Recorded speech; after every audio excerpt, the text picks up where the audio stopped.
Ayun o, good morning mga idol.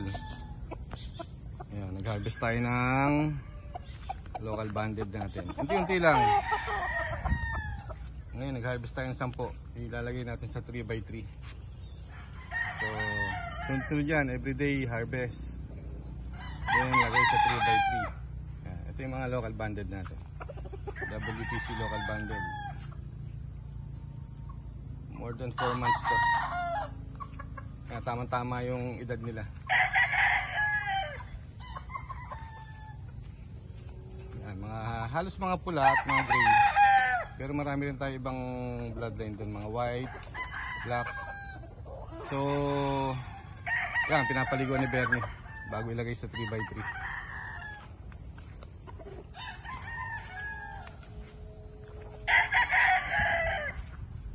Inuna natin itong medyo nagugulang ng konti. So 2 weeks tali na to. Then after 2 weeks pwede na ispar yan.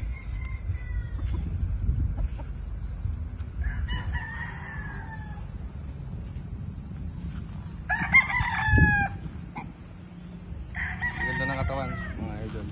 Ito yung 3x3 natin. Dito natin sila iha-hardening sa mga 3x3 na galvanized. Yan. Dami yan. Gandun sa dulo.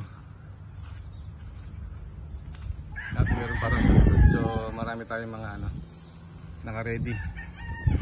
Mapupuno yan. Pati yung cording natin mapupuno. Halos nasa kalahati na itong cording natin. Marami na tayong nakatali dito. Yan mga idol, no? Update lang. Like and share yung video natin. Okay, mabuhay po tayong lahat. Share mo na yung my next video. Bye bye.